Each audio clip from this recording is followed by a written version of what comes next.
Hi, Gene Monterastelli here, the editor of tappingqa.com. The video that you are about to watch is a conversation that was a part of this year's 24 Hours of Tapping. The 24 Hours of Tapping is a fundraiser for the amazing work that is done by the Peaceful Heart Network. The Peaceful Heart Network has brought tapping to migrants, refugees, prisoners, and the underprivileged in over 30 countries all over the world. As you watch this video, if you learned something, if you were touched by it, if you were inspired by it, the easiest way to say thank you is to support the work of the Peaceful Heart Network. To do that, all you need to do is go to 24hoursoftapping.com/support. And as you look in the description and the first comment down below, you will see a direct link to that. I hope you enjoy this conversation. Our next presenter is my friend, Dr. Peta Stapleton. Peta is a registered clinical health psychologist and a professor at Bond University in Australia who embraces evidence-based and innovative techniques. Peta is a world-leading researcher in emotional freedom techniques and has received many accolades, including the Harvey Baker Research Award for meticulous research, an award that I would never get in a million years, and has also been named the 2019 Psychologist of the Year in Australia by Australian Allied Health Awards. Peta is the author of The Science Behind Tapping, a proven stress management technique for the mind and the body. Please welcome to the 24-hour tapping stage, my friend, Dr. Peta Stapleton. Hello, friend. Hello, friend. How are you? Are you powering on 10 hours in? We are powering on, having all sorts of lovely people showing up, giving us all sorts of encouragement in the chat box. Occasional bite of dark chocolate has been an aid in this process as well. Nice. And fortunately, as you know, after this, you're going to be giving me a little respite and conducting a couple of interviews after this to make sure we're able to do this. I will. And hello. I can see everyone in the chat. Hello, everyone. It's lovely to be here. So glad you are here. Awesome. So as we've been having these conversations, one of the things that I always find fascinating is why we choose to do the work that we could do. Because you're in a circumstance where, because of all of the types of research that you could be doing, and you've done all types of research, what has led you to thinking about these ideas of improving eyesight with tapping? Like, where did the engagement with that particular process start for you? Yeah, probably our shared very good friend, Dr. Carol Look, who obviously way back when in her own clinical work was doing some research in this area. I was aware of that. I'd read a little bit about it.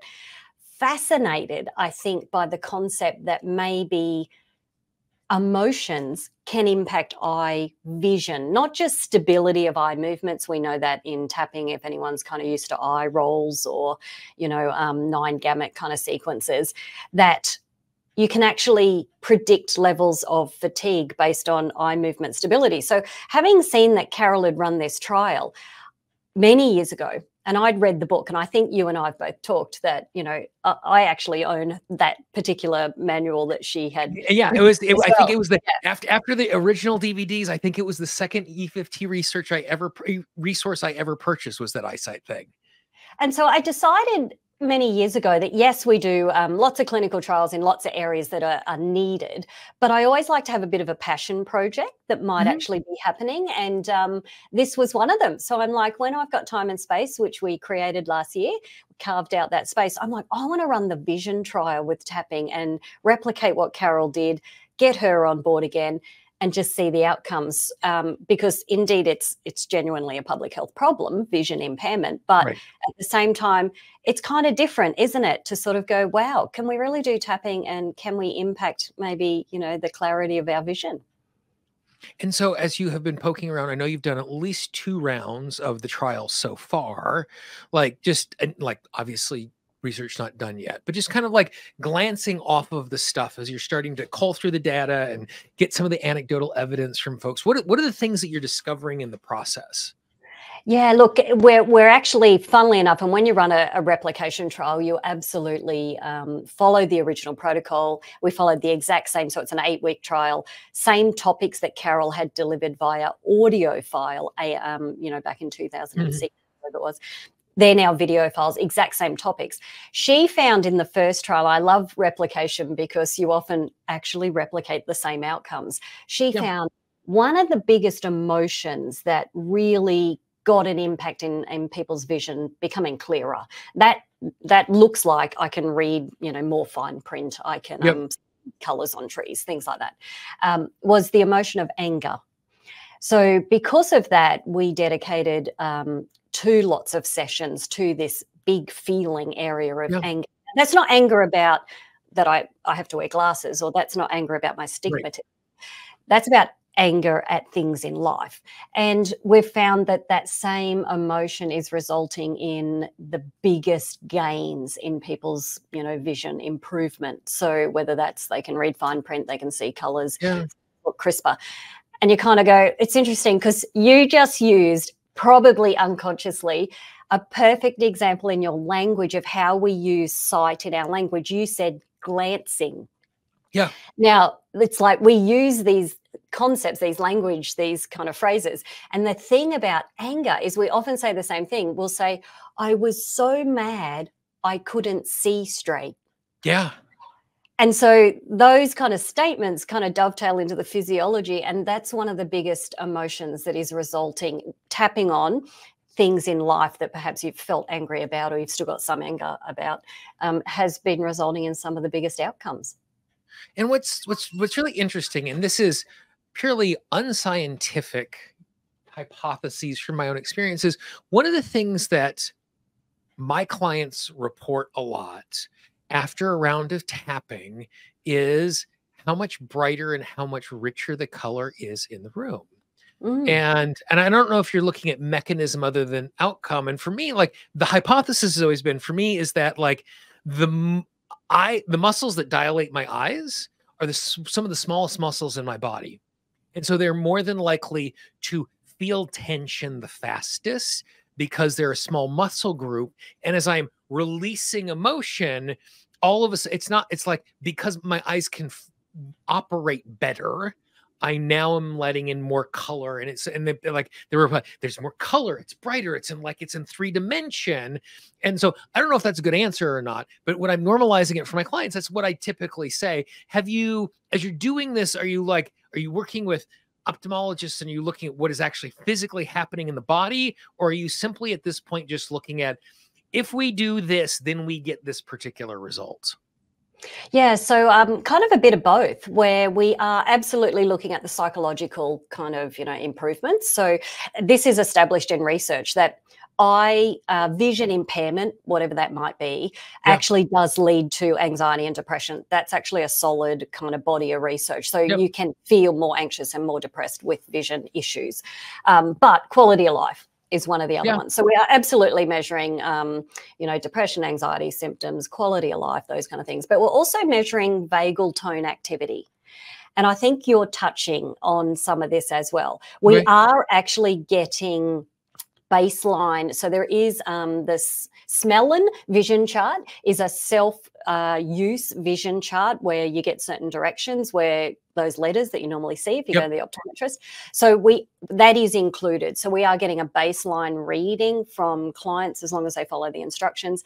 And we're also getting, from a self-report point of view, there is a vision functioning questionnaire. So we are getting, has something shifted physiologically for them. But with the vagal tone, it's really interesting because in the EFT world, we're looking at this more and more. And I think that's what you're touching on is if the parasympathetic nervous system is coming back into play, it's like the body's calming down. People report feeling calmer after tapping, they yawn, those kind of things. And the sympathetic's dropping off.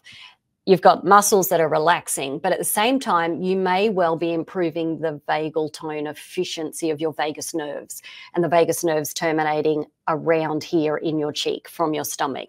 So that's having a big impact there on kind of vision and muscles and things. And we're really keen to do more research in this vagus nerve activity area, and we're including it in a lot of trials at the moment. And how do you measure something like that? Well, there's very clever people called Dr. Stephen Porges, who's a professor at Indiana University. We can measure vagus nerve activity physiologically, and but you have to be in person for that. We have actually done that with Stephen's team. But he developed, I would absolutely encourage anyone out there, reach out to me if you can't get your hands on it. Stephen has on his website the Body Perception Questionnaire. It's in about 25 languages, and it is a paper self-report version of vagus nerve activity. If you're a therapist, you're an EFT practitioner, you can use this with your clients. They fill it out. There's briefer versions of it these days compared to the original. And you can do it every 6 sessions, 10 sessions later. And if you see an improvement in scores, you'll actually know that Stephen's team has proven that that's an improvement in vagus nerve efficiency, which efficiency is really important. And they've calibrated it against the actual heart rate variability monitor that clips on your ear that we use. So if you're out there, the Body Perception Questionnaire, Elaine might even be able to Google the website, chuck it in the comments there. We're using that in a lot of our research now because, you know, at the heart of it, everyone talks about it, don't they? But how does EFT work? What's the mechanism? Right. I think this is the closest we've ever been to knowing, yes, we get profound biochemistry, you know, outcomes, but this is probably the closest we've ever been in EFT history to that mechanism, polyvagal theory. Yeah. And so then as you have been seeing the work that is being done, as you've been replicating this stuff, are you to the point now where you're getting a chance to look kind of like the longevity of the results away from something that is short term? Because like, I mean, and you know, improvement is improvement, but there's one thing between something where I'm having to do some sort of maintenance on, another thing where we have relief and we've actually created transformation in the system. Yeah, absolutely right. And you said at the start, we're halfway through the trial, so it has been going for some time. We're about halfway, but we have already got 3-month follow-up data on our very first group. So most trials, my own, David, you know, Dawson Church's, we all kind of laugh. Most people do their tapping in the trial. Ours is 8 weeks, whatever it is. And then they never tap again. So we're like, did you do any more tapping 3 months later, 6 months? And they're like, no, just went back to my life. Right. So that does tell us something, though, that at 3 months, we're still seeing the changes that were at post are being maintained. And we do often see continued improvements in some of the psychological areas like, you know, anxiety, stress reduction. They actually continue. But when we say, but are you still tapping? The answer mostly is no. There's only about 10% of people that just become, you know, diehard tappers and keep tapping for their life. So at 3 months at the moment, that first group are maintaining their outcomes. And so outcome, what is the degree of improvement that is happening inside of that? Yeah, so at the moment, just eyeballing, and obviously we wait till we collect the final set of data, but at a significant level, that means statistically. So really not due to chance, due to the intervention. We're seeing statistically improvements in anxiety and depression and quality of life, but we are actually seeing improvements in eye vision functioning on the self-report questionnaire as well. So that tells us that yes, they're tapping on emotions, and I'm happy to kind of talk about the 8 different areas that they tap on over these 8 weeks, but they're actually getting the improvements elsewhere in life and their eyesight. So anecdotally, because they are supported, anyone in the trial is supported with an online group, and I'm in the group. So they can ask questions for 8 weeks of my life. They've got me on tap. They can ask about what's going on. They can get clarification, those kind of things. So they do get that support. And during that time, we can obviously really answer individual questions, but we are seeing that the nature of the 8-week program is absolutely getting the same outcomes Carol's original trial did and a few extra. And are you looking nearsightedness, farsightedness, both? Like what's actually happening like in that particular area? Yeah, we do have a range of inclusion criteria, and I know we're going to share with everybody because we're about to kind of kick off our last group of the trial, and anyone can join us all free. So we have got some inclusion criteria as well as some exclusion. Some of those limits are put on us at a higher level kind of in clinical trials. Ultimately, most of those ones that you just mentioned are absolutely suitable to come into the trial.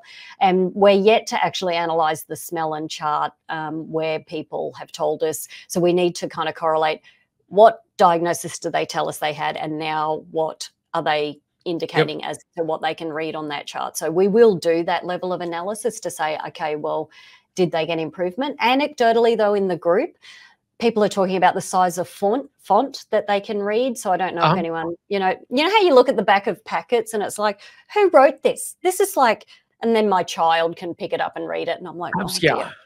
You know that. So people are reporting they can read that level of font now, even with their glasses on, but perhaps couldn't read it with their glasses.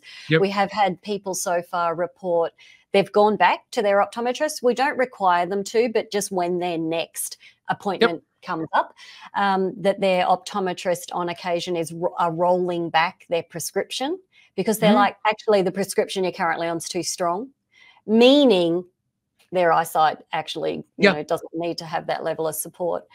So we're hearing those kind of things. It was quite funny. One lady spontaneously in the group one week said, I just want to start singing I Can See Clearly Now, you know, the song. And now I can't get that out of my head because she's like, that's all I want to break into song. And I'm like, fantastic. So there's some good stuff. And as you're talking about that, you mean like my lived experience here, so the glasses that I'm wearing right now, they're perfectly clear glass right here. And I now need readers. It happened 2 years ago. And when I was talking to my eye doctor, I'm like, was there something we can do? Or am I just middle-aged? And he's like, you're just middle-aged. So it'll be, you know, just like this sense of just like, it's a sense of inevitability. And so this is really exciting for us to be in a circumstance where we're getting a chance to push back on that sense of inevitability. The other thing that you've been mentioning, this idea about being in a circumstance of, you know, the quality of life and depression and stuff, like again, just like thinking from the point of view of a human, all of a sudden I'm able to perceive things less well. The world is harder for me to navigate. It's harder for me to do all of that stuff. Boy, does that make sense that there is going to be this correlation between, you know, if life is more difficult, of course, it makes sense emotionally. The quality of my life is going to diminish inside of that. So with that, it's so fascinating that you're talking about two things simultaneously. We're talking about the vision and we're talking about the quality of life and the emotional response. And like, it's kind of sneaky backdoor programming. Come in, let me help you with your eyesight. Okay, now we're going to talk about these 8 emotions and we're going to do a bunch of work and we're going to clean up these 8 emotions in your life, which automatically is going to improve the quality of their life and get that other benefit. So it's like, I can almost see that, you know, not that the research is invalid, but you're getting an opportunity to approach that quality of life piece 2 ways. One, you're getting the opportunity to do the super, super powerful emotional work that we know tapping does so well, but also to get this physiological change is really pretty fascinating as you're stepping in that way. Yeah, absolutely. And, you know, full credit to Carol kind of, you know, developing this program back in the beginning and obviously testing it and us just sort of replicating it. Because you're right. People forget that, you know, and we all know, but the mind and body are so interconnected that you can barely make a change in one area without getting another one. But it is about what do people want help with, and obviously saying, hey, if you want to come in, and a lot of people don't know what EFT is before they come into the trial. But if it's like, do you want an improvement in your vision? Yeah, I do. You know, my vision's got worse since COVID or being online or middle age. And it's funny you say that because one of the modules is on what have people told you and what are the beliefs associated with, you know, age and things. We actually do tapping on that in one of the videos because we do buy into those societal kind of messages around, you know, well, I'm this age. I can recall a colleague 10 years ago, rude. She said to me, oh, in your 40s now, your eyes will start to go. I'm like, what? What do you mean my eyes are going to start to go? And it was just this one-liner based on her own experience that took me a while to kind of shake. I probably did tapping, but because it was like, why? And it's like, well, that's just what people share as their own experience, but we do genuinely take them on and we don't have to. So you're right. You know, we can actually get kind of a bang for our buck here by kind of going, well, if we do tap on vision and things that might impact that, we're also going to get a natural improvement in happiness. And that's something we also do measure, is people get happier after EFT trials, and we don't directly tap on, I don't feel happy. So Right. yeah, we do get some lovely outcomes. And so you said that there were 8 kind of topic areas that you Mm. have been going through. What are those 8 areas? Yeah, absolutely. So the first one very much is about resistance. I've got them here, so I make sure I get these right. Oh, yeah, that's right. Resistance. And so the topic, how it's presented, is not about resistance with your eyes or your eyesight and your vision impairment. It's more about, is there anything in life that you might resist, even if it's current or in the past, but anything that you find you're resisting. So that's the way. So they're allowed to kind of go anywhere with that topic. Obviously, the videos do guide them, and we do give all the scripts. AI is fabulous in this space, all the scripts for the videos, so they actually can use the words themselves. The second week is on fear, and it is about, you know, thinking of things in life, even perhaps from younger years, of things that created fear. So there's quite a strong relationship between vision impairment and fear. We have guilt that comes up in week 3, anything that you perhaps feel, you know, you got that guilt feeling from. Anger obviously gets a really big week halfway through the trial, because that was such an important one in the beginning. Anxiety in week 5. Week 6 is beliefs, what we just talked about, beliefs about aging, beliefs about vision, glasses, that kind of thing. 7 being resentment, anything that you might kind of find, you know, you might hold resentment for. And then week 8 is an opportunity to kind of wrap up everything there and any remaining blocks to things like I love that Carol says in the videos, you know, anything that you saw that you wish you didn't see. And a lot of things come up with that statement. It's like, do you remember seeing something as a child that you wish you didn't see? And that could be physically, but it could be metaphorically as well. Right. So that one actually lands a lot for people. Yeah, and I'm guessing when you say that, like, there's a grossness of like seeing something disgusting or seeing my parents fighting, where it's not Exactly.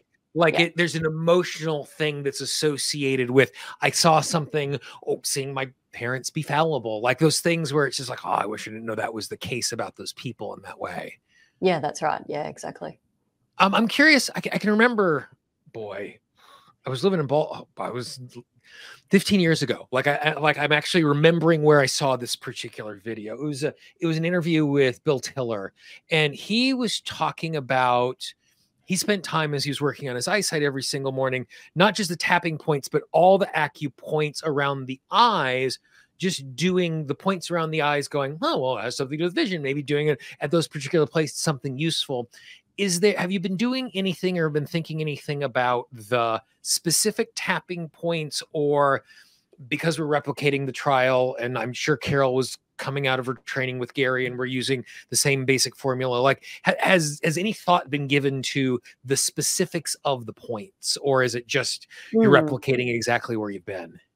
Yeah, this trial we're replicating exactly, just because clinical EFT tends to be the one tested, so that again, seeking sort of support for this as evidence-based. But we are in another trial, which again, lots of things running in the background. We're actually looking at, so we have a EEG headband, like the Muse, but it's an Australian one instead, where when someone wears this frontal lobe EEG measurement, we can see the EEG bands, but we've been collecting data on what happens at all of the pressure points when tapping's done with the EEG bands. And it's probably a conversation for next year, maybe, if I can get my act together and finish it. Because we've actually really, because often people will say, and you might too, Jean, I have a favorite point. It just feels better when I tap, you know, under my eye or top of the head or whatever. Yep, absolutely, yeah. And funnily enough, we can actually see differences in people's EEG bands based on different points. And I know we only use 8 in clinical EFT, but it is absolutely fascinating, because sometimes lingering on a certain point, collarbone being one of them, you can actually see the EEG coming down from maybe, you know, high alpha, beta, back down sort of into more delta, gamma, lower levels, by just staying on one point rather than. So it's a hold this thought, and I'll come back to it, because we've actually been collecting this data for a couple of years with people that own one of these bands around the world. So they consent, they do the videos in the app, and then we're actually able to see. I've done it on myself even. I'm like, it's interesting. I get a better response in my EEG bands down into that calm space if I linger on a certain number of points that to me feel good. They feel better. Yeah. So I will absolutely come back to you with that. I'm supremely disappointed that you're not doing all of this all at the exact same time, Peta. I am. I thought you were superhuman, and you're actually human too, like the rest of us. I know, and I have big long lists, and I'm like, I must get to that. I must return to that. Even though Peta isn't perfect. It's even that you say that, like when I'm working with young people, and like I'm trying to like if I'm working in a classroom setting on something else, and I'm like just sneaking this in to help them in that ways, I'm almost always having them go in this particular place, and that's it, because I'm only teaching them one thing, and almost always we can feel something really, really quickly in that particular way. As you've been poking around with all this, like some people might not know this because we just take the tapping points, but when we think of the eyebrow point, like that's not actually the end of that particular meridian. It's actually here on the inside of the eye. And I don't know if this is true or not. Like the story I've always heard was that Callahan, when he was coming up with thought field therapy, was afraid people were going to poke their own eyes out. And so he went to the next point. I have no idea if that's actually the case, but like I don't know that's kind of been in my head that entire time. So as you're doing this work, as you're going around and you're thinking, like we talked about a moment ago, are you going beyond the basic 8 points or the basic 15 points that we see, where it's just basically everything that's on an AccuChart on the face and going after it in that way? Exactly. Yeah. So just staying true to the clinical EFT method for these trials doesn't mean to say, and you're absolutely right. Tapas Fleming is quite a good friend, and had a chat to her recently about TAT, and they're holding in there, touching those meridians, and certainly so. Donna Eden's work will use more, and you're right. If that actually feels okay, and there's nothing wrong with using lots of our, people out in the EFT world know lots of other acupuncture points, and there's nothing wrong with using those. So and I understand. I can understand. Like I can appreciate the benefit of having structure because you're replicating stuff from the past, and I can also see that just like as a practitioner, a person who does tapping, like how that can also sometimes feel a little constricting, because it's like we're building off of something. And I think it's important for folks to recognize this, that like part of the reason why, and correct me if I'm wrong in my understanding about this, but because we're not just trying to do a study, we're trying to build a knowledge base. And the way that we build a knowledge base scientifically is we replicate things over and over and over again to demonstrate that they are true, which means that we're replicating the things that were done in the past, whether or not they were the most effective way, because they were the most effective at the time. Absolutely. And, research is one thing, and we've got lots of constraints around that, but the art of delivery in clinical practice is another thing. We just say, learn it properly, and then go figure out what works with your clients. So we just have to stick in this area for that bigger, greater good of one day, EFT is evidence-based or recommended or whatever. So yes, we know it doesn't matter whether you run the trial, I run the trial, Joe Blow down the road runs the trial. If you hit those points, something will happen. And then the art of delivery, I think, which is why these conversations are so good with such a range of, experts out in the field, because there's so much you can do with, EFT or blends of it with other things, other points, and get fantastic outcomes. So, I mean, research can be a bit dry sometimes. It's like, oh, yes, we just keep doing the same thing.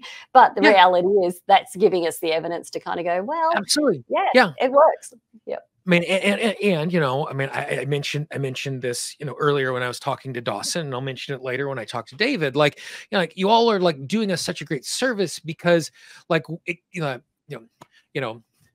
former computer scientist who made a living as a juggler, being in a circumstance where I can point to, hey, look at this really, really amazing research. Like I don't know who in the world gets more out of your credentials, you or me, but like I use your credentials all the time when I'm bringing this stuff to a skeptical audience. And so Okay.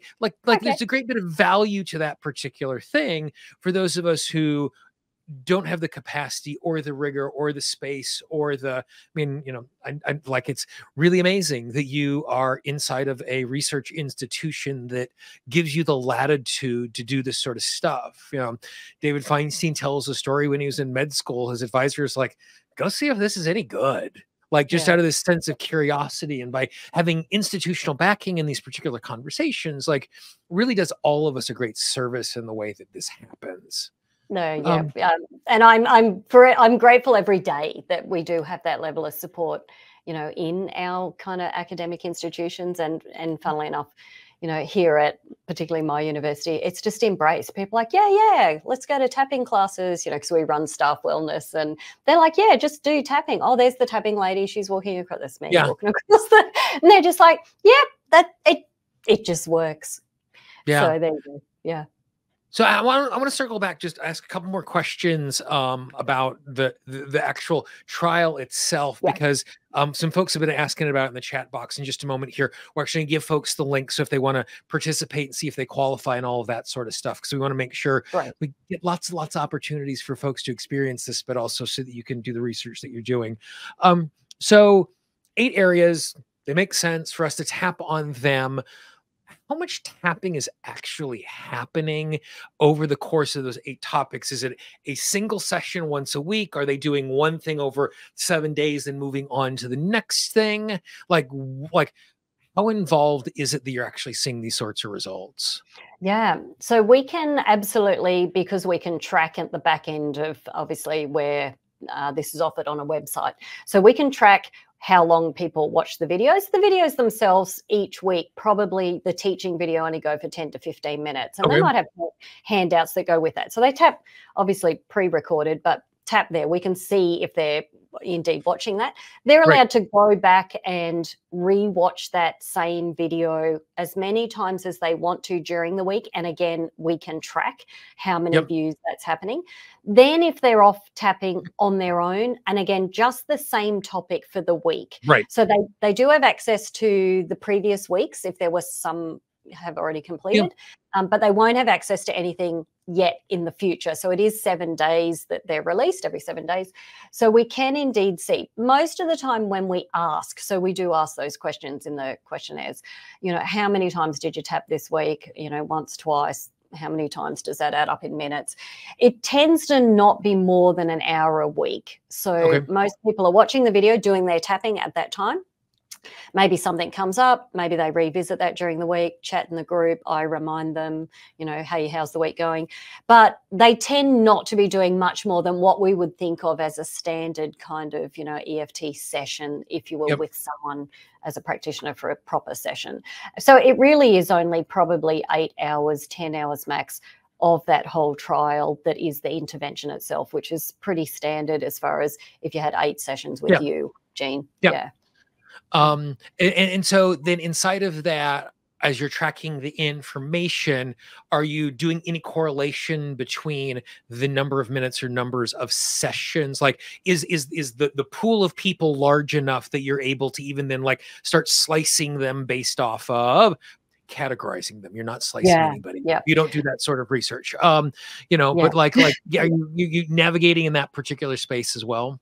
Yeah, we are, because at the moment we've had already 500 odd people finish the whole 8 weeks, and half of them have done 3-month follow-up. So we're about to obviously roll into our very last kind of group, which at the moment is tracking. There's about 350 already registered.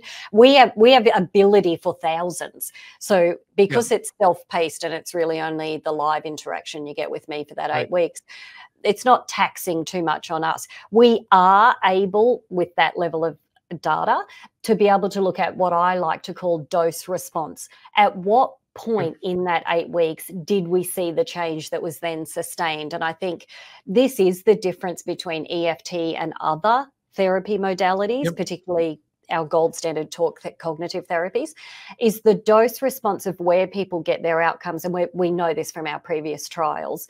Typically in an 8-week program, they get it about week 6. It is a little bit correlated with age, as in in the over 55s bracket, it takes up to about week 6 in a tapping program to get those outcomes, but then they're sustained.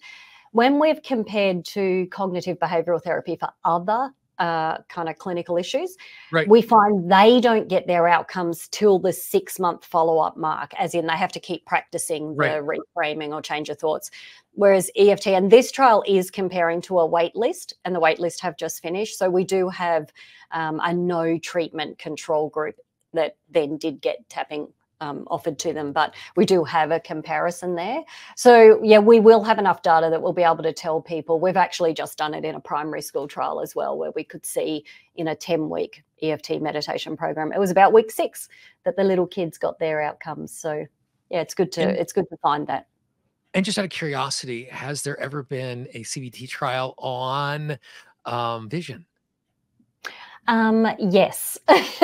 Yes. So those trials do exist out there in the cognitive behavioral world. So yes, there has been some. That would be, if we talk about stepped research, when you look at something for the first time, test, does EFT work? Does it work compared to no treatment? The next step would be to compare it to something out there like CBT, which we've done in other areas as well.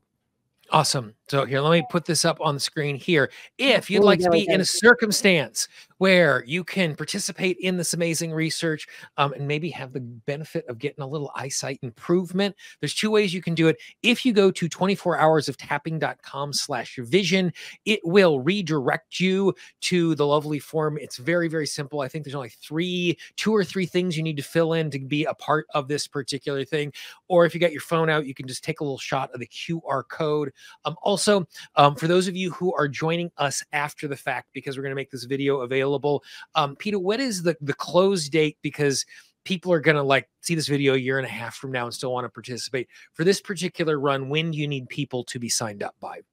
So for this one, really by the 30th of July, 2024, everyone, because we will kick off the week after that, and that will be 8 weeks of the trial. So jump in it now if you are here with us live.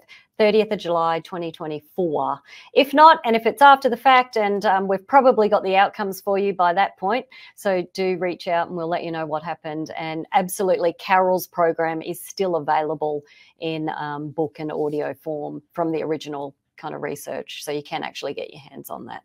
And then one thing that I can promise is, once you get the research together and you have some findings again, we'll get you on the podcast and we'll come back and we'll revisit and talk about it in a deeper way. It's sounding super, super promising, but it'd be super, super awesome to actually get more information. So yeah, make sure you do that. If for some reason this disappears, drop a note to the support folks. They will take care of you. And again, those of you who are watching the replay of this, because this video is going to be made available a couple days after we are live, you have till the end of the month to get involved with this. We would love for you to participate, just so that this amazing research, again, like I said, the more research we have to share, the easier it is for you as you are approaching your skeptical friends, the institutions you'd like to share this in. It's just one more dollop of value that helps us to be able to get more people involved in all of this. Amazing. And someone has just asked, what's Carol's surname? It is Look. L-O-O-K, and there is no irony in that whatsoever. That's right.